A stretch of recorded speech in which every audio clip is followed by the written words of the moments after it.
Hello everyone, and welcome to the Science North podcast, Give Vaccines a Shot, where we will explore the latest in vaccine news, the global pandemic we're experiencing, and all about the importance of our immune system. We'll be doing all of this through the lens of our guest experts. This month's guest is Michelle Reid.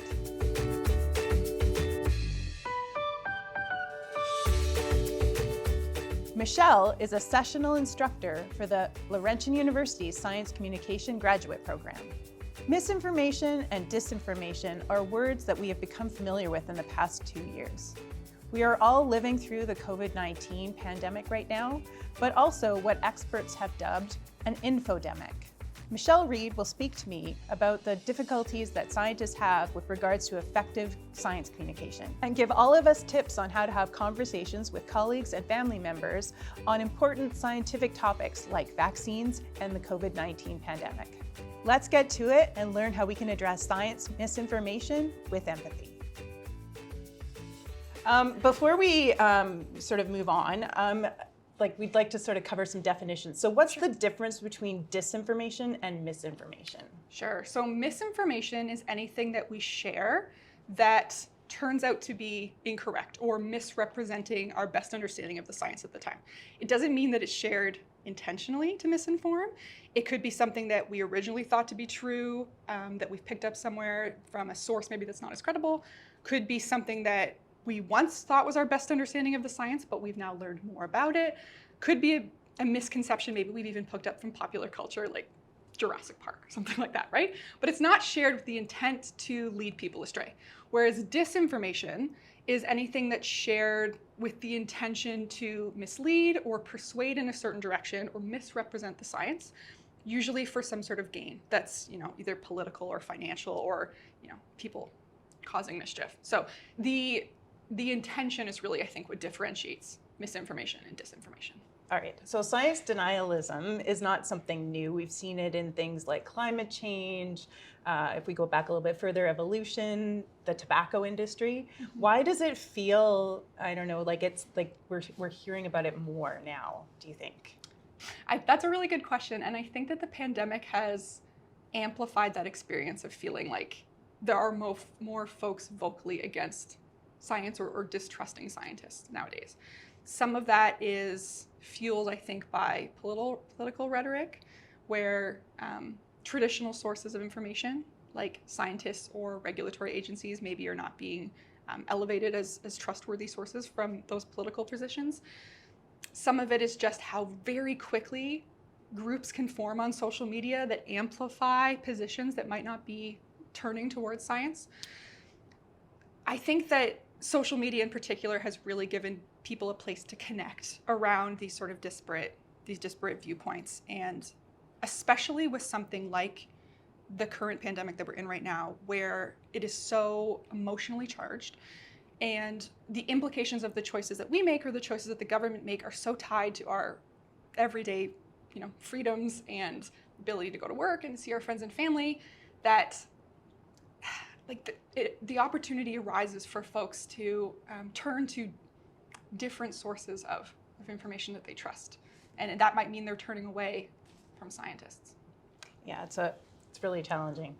So why do you think we're having a hard time having civilized conversations about these charged, they are charged issues, I guess, but why are they charged, do you think? Sure. So I think the first thing to note is that even though these conversations are very difficult to have, that we need to keep having them, right? And so we have to find ways to navigate that discomfort. Part of the reason I think they're so emotionally charged is because they are tethered to the things that are most valued or prioritized by a lot of us. So that's our personal safety, the safety of our friends and family, wanting to feel like we're making the right choice for ourselves, making the right choices for our communities, and making sure that we feel like we have choice, that we have autonomy, and that we're informed and confident in those choices. When people feel like perhaps their ability to choose is compromised or they're being pushed in one way or another, that can make the conversation quite emotionally charged. I also think because it's so closely tied to people's financial situation, their ability to go to work, their ability to isolate in the event that something happens, that can put a lot of pressure on folks who are already experiencing financial challenges, and that can make things really emotionally heavy. And I think that it's tough because it's not just what we're experiencing in the workplace and in our communities, but we're having conversations every day with our friends and our family and navigating different risk thresholds and risk comfort. And that leads to this potentially emotionally charged situation where we're all trying to act in our best interest and in the best interest of our communities. And sometimes those things can come into perceived conflict with each other. So empathy obviously is very, very important. Could you describe what empathy is? I mean, some people might think of it as sort of analogous to sympathy, but there is a difference between empathy and sympathy. Right. So. Empathy is absolutely at the core of how we approach effective communication, because empathy is essentially putting yourself in the shoes of another individual, trying to understand what their values and their priorities, their interests, their concerns are, and finding a connection with that, looking to find common ground. What are we both concerned about? What are we both caring about? How can we find solutions together that meet both of our interests? So listening with empathy, trying to communicate, considering how other people are feeling and thinking is incredibly important. And I think there's some predisposition in a lot of, the communication we've done around science, and particularly around COVID-19, that folks are just making decisions based on a lack of information. And that, if we just give people more information, if we just give them more stats, if we just give them, more fractions or percentages, that they're going to fall in line with what experts are recommending. It's just give them more graphs, And we know from everything in the literature around science communication, that is not a way to shift behavior or to encourage people to make decisions they're confident in. I have seen very few singular graphs that have shifted a position that I feel very, very strongly about. Right. And so giving quality information, trustworthy information, absolutely important. But that has to be paired with an understanding of where people are coming from and what they are concerned about, and how the recommendations that are being made fit within their living context and the things that they're worried about. So listening with empathy, communicating with empathy, absolutely critical to all of the communication efforts, particularly around vaccination. Do you have, in your science communication courses, do you have how do you teach empathy course? Absolutely. I think it's so personalized, right? Because empathy at the core of it is really about active listening and about relationship building and working towards building a trusting relationship. And that's not something you can necessarily have a recipe for. How do you build trust in that way? I think the core of empathy, like I mentioned, is starting with listening and non-judgmental listening. So that's showing up, not thinking that you're right, that you know more than the other person, is not an us versus them situation, that you are not trying to win the conversation that you're having, right? You're not going into this conversation like, I am going to convince this person to do X. That is absolutely not empathetic or effective way to approach a conversation. So first, we ask people to really ground themselves in what are you trying to accomplish in this conversation, and how do you approach the other person respectfully. And I think as communicators, often we want to talk about science in excited, just like fire hose of information ways, but it's important for us to step back and think we have to listen first. Do more listening than talking. And so when we talk about with our students and with the sort of research groups that we're working with, how do you approach a conversation from a position of empathy? It's stop and ask people first, just open-ended questions. Why are you feeling this particular way about vaccines? How did you come across this information? I'm interested in that. Can you tell me more about it? Give them the chance to talk without interrupting. And really echo back that you were listening in a way that is active. So let's, the body language of listening, you're nodding, you're making eye contact, you're not on your phone, right? And then repeating back or affirming that you're listening. No, I'm hearing you say you're concerned about this, or that's a great question. I had the same question too, right? Showing that you are hearing their concerns. That's something I would be worried about. That's a really interesting question, something I struggled with too, right? You're echoing back in an authentic way that you are hearing that their questions or concerns are valid. And I think starting from a position of listening first, trying to understand where they're coming from, and demonstrating that you're listening before you ever try to share new information is an incredibly important way to approach this conversation around vaccination or around any contentious science topic. For sure. And I mean, this applies with our interview as well too, right? So also trying to not, I know that often when you're told, when you're having a conversation, like you might have that answer in your head, but like try to make sure that you're still listening to people and that you're taking into account what they're saying and not, this is the answer that I have, I'm going to fit this answer in, even though what they've said has nothing to do with what your answer was from maybe 3 minutes ago. Absolutely. A conversation is not, I am trying to get this person from point A to point B as fast as possible, right? That is absolutely not the goal. And I think when you're having a conversation with someone about any science topic, but let's stay with vaccination on this front, the first thing I think you need to do is think about your position in that conversation before you even start it. So why am I wanting to talk to this individual about vaccination? What are my motivations? Am I able to approach this conversation in a respectful and non-confrontational, non-judgmental way? Because if you're not in a headspace to do that day, you should probably have that conversation at another time. Is the person that I'm talking to also likely to engage in this conversation that we're having in good faith? So is this someone that I think if we talked for 12, 15 hours, we're never going to come to an agreement? Maybe we find some other way to talk about or talk around this topic. Is this a conversation where I feel safe, where the other person will feel safe is also really important. And so thinking about participants in that conversation coming in good faith.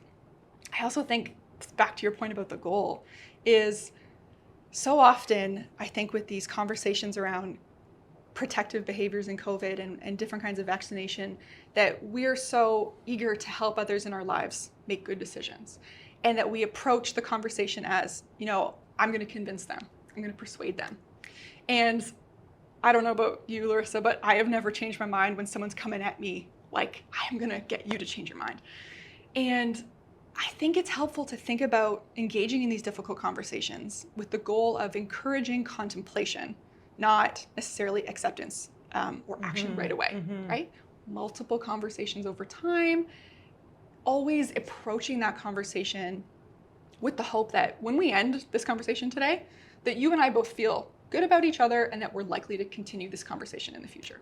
We've maybe thought about a topic in a new way, we're open to looking for new information, but we're not shutting down communication because I'm trying to win or persuade or achieve something. And so sometimes it takes a number of conversations with folks around vaccination to kind of open hearts and minds to considering new information, but it's certainly a worthwhile conversation to have.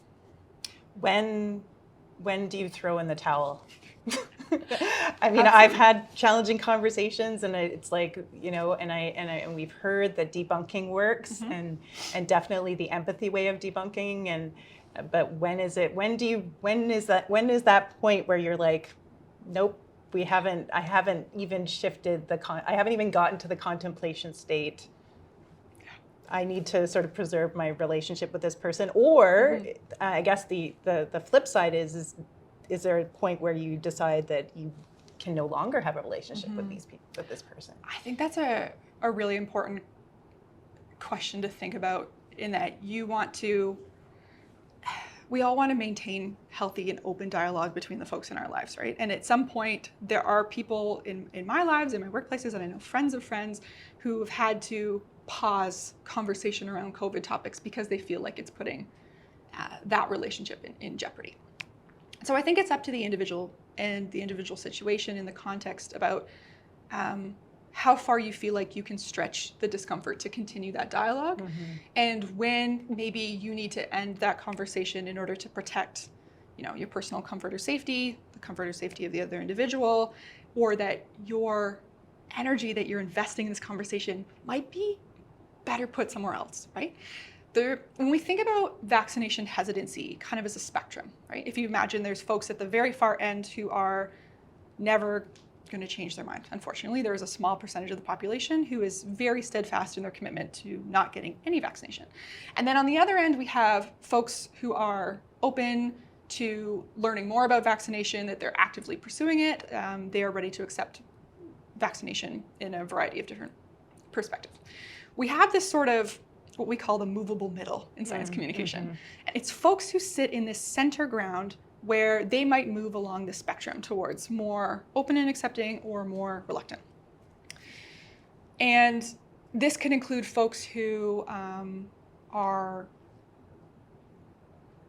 not going to get some vaccinations but are willing to get others. Some that are going to get vaccinated but might delay their vaccination. Some people who have gotten the vaccinations but don't feel comfortable in that choice. Maybe they had to get it for work or for school or something, and maybe they're not feeling super confident in that decision. And I think when we are thinking about this, when do we invest in the conversation? When do we throw in the towel? We have to think about where the people we're speaking with are sitting on that spectrum. Is this conversation likely to encourage them to be more open, to think a certain way? Or can I save that energy maybe and talk to someone who's further along that spectrum and maybe help 3, 4, 5 people in my community be more open and accepting in that? One place where I'm really seeing this, do I engage or not engage, is in online spaces. And that's because a lot of folks are sharing their opinions or their questions on Facebook and Twitter. And sometimes they're asking for contributions and sometimes they're just stating an opinion. I think you have to decide as an individual whether you're willing to invest the energy in that conversation, but also think about 2 things. So the first being, if you comment directly on someone's stuff on social media, you are signaling to the algorithm that that's an important thing, right? Like, ooh, this is a worthwhile conversation. So if somebody's sharing a piece of misinformation and you are commenting and responding directly, you might be telling Facebook, like, hey, this is important, more people should see it. And ideally, that's not what we really want to do with misinformation. On the flip side of that, sometimes responding in the comments, questioning the credibility of something like that can help the bystanders who see your comments maybe look at that information with a skeptical eye. So I think you have to kind of decide when you want to comment to help the bystanders who are seeing that post, and when you might accidentally be telling the algorithm, like, hey, you should show this to more people. Usually what I recommend is you take that conversation to somewhere private, because you are also protecting folks from shame and social stigma. If you message your friend and say, hey, I saw that you shared this post, I'm not really sure it's coming from a credible position, or I think it might be fear-mongering. Are you open to talking about this? You're not challenging them or questioning them in public. And so that might be a better place to have that conversation.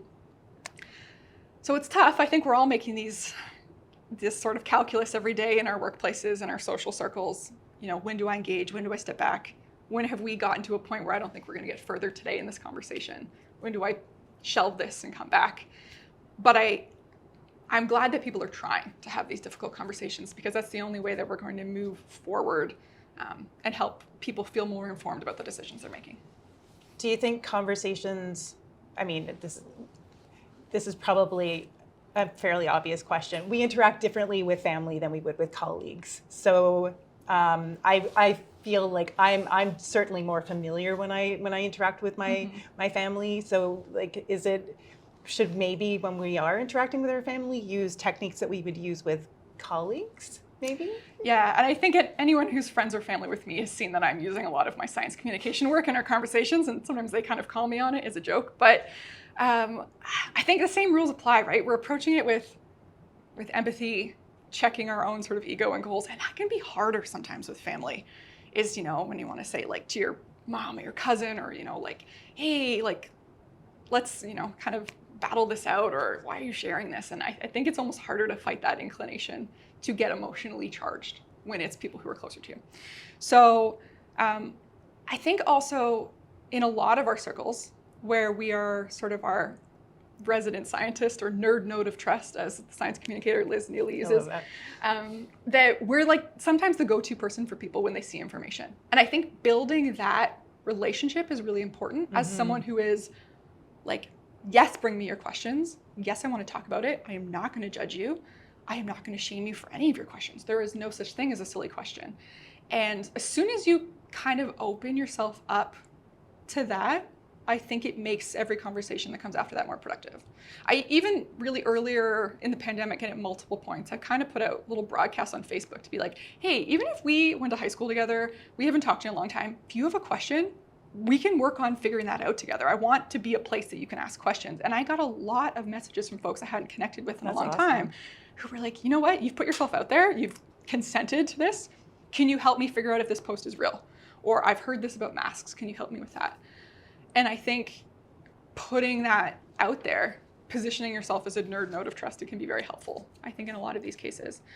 But it also means that you need to make sure that you're maintaining the integrity of those relationships while you do that, which can be tough sometimes. So we actually did an infographic, and we've been hearing about a technique called the truth sandwich. Could you describe that to us? Absolutely. So this has become an approach to respond to misinformation that incorporates both sort of the perspective of how do we communicate with empathy, but how do we also think about presenting information in a way that's most likely to be sticky so that the true information sticks, and that the information that might not be as correct or might be we've picked up somewhere not realizing it's misinformation, that we can help kind of dislodge that misinformation, because misinformation can be very cognitively sticky, especially if we don't remember necessarily the source of where it came from, or if we learned it was incorrect at some point and then we kind of lost the little nope tag that was assigned to it to say that it was not correct. So if we are encountering misinformation in our personal conversations or on social media, the truth sandwich kind of gives us this plan that we can follow. So I often joke about it being the truth sandwich with empathy aioli, because we have to start with kind of all of the stuff we've talked about in terms of active listening. So say that you have encountered a piece of misinformation that your friend has shared. First thing you're coming at is, again, all the stuff we just talked about. What's my position? How are they feeling? What's our goal? Can I engage in this conversation? If that's all good, check mark, you can move ahead to the actual sandwich piece. I would start first by asking, I think, permission to share information. Sometimes we just come at people and we want to say, that's not true. This isn't correct. That's not an effective way to approach misinformation. So if you say like, hey, I actually have heard something about this, can I share it with you? It might be a way to help people be a little bit more open. So what we want to do is start with sharing the correct information first. So this is like the top of this fact sandwich, it's the bun. Come at it with the fact. Fight that inclination to say, no, that's not correct. Start with, here's what we know is true. So this part of, vaccines have been highly tested on a number of individuals, they're very safe, whatever the assertion is that you're making, come at it with the fact. The next thing you want to do is warn folks about this piece of misinformation and label it as such. So it's like, there's been this piece of misinformation that's been circulating online, or I've heard a lot of people sharing this this tidbit that has been widely discredited, but, right, so you're labeling it as misinformation before you repeat it. And then you explain why that piece of misinformation we know is not correct. So we either talk about the source that it came from, how that source was maybe not credible or biased or misinformed. We talk about how maybe it was true 6 months ago, but our understanding is updated since then. We talk about how, maybe just through a game of telephone that misinformation got repeated and we ended up with this, right? We talk about why we know that piece of misinformation is not true, which is like the meat of the sandwich. And then we end again with what is true. So we're sandwiching this sort of debunking approach, I guess, with the true pieces at the beginning and the end, because we're often more prone to remember stuff that's repeated, and also what we hear at the beginning and the end of a conversation. Right. So if we wrap this this challenge to the misinformation in this sort of bun of truth, it's more likely that people are going to understand why that misinformation is not correct and remember the correct information, as opposed to just us putting a not post-it note or that's not true post-it note on that piece of information that our brains tend to lose. Yeah, it's hard. It's sort of, analogies are always a challenging thing, right? And so people will say, well, but like when you have a sandwich, the most important part's the middle. And it's like, no, but we're kind of burying the misinformation around like you said, like a wrap, or maybe like, so maybe we say it's a burrito or something. Yeah, exactly. It's like if you need the shortcut, it's like the buns. It's like truth, warn, explain, truth again. Yeah. And that's a great way to approach any sort of misinformation that you're encountering to help people remember and understand what's true. Excellent. All right. So thank you so much for this information. Before we finish, I'm going to finish off with two questions. So what's the most challenging part that you have for your job? I think staying on top of information as it comes out is a challenge, because as a communicator, you want to maintain trust with your audiences. You want to be perceived as credible, and you want to make sure that you are not leading people astray. And that puts, I think, a lot of responsibility on all of us to stay on top of the information as much as we can. And I think we've all seen throughout this pandemic that we're learning more and more each day. Teams of people are constantly getting us closer to better understandings of how the virus spreads, how vaccines are effective, and developing new tools. So I think that puts a responsibility on all of us to make sure that if we're going to be sharing information with our networks, professionally or in our personal lives, that we are up to date with that information. Mm-hmm. And that often means that, I mean, I'm not an expert in vaccines, I'm a communication individual.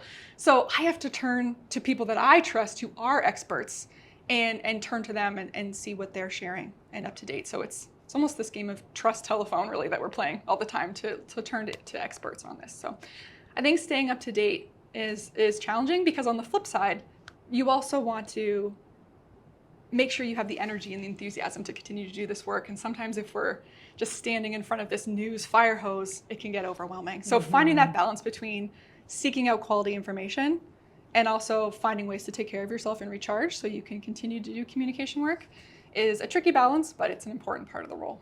And what's your favorite part about your job? I mean, I am a science nerd at heart, and I've always been. That's, I think, why a lot of us end up in these roles. And when you can have someone come to you and say, I have a question, and together you can work through finding a solution where you see that spark moment where they're like, yes, I get this. This is useful. This is valuable. I'm going to do something with this. Maybe they go off and share it with someone else. There's no replacement for that moment, I think, when people either in your professional life or your personal life say, thank you for helping me with that. I'm so glad we could solve this together.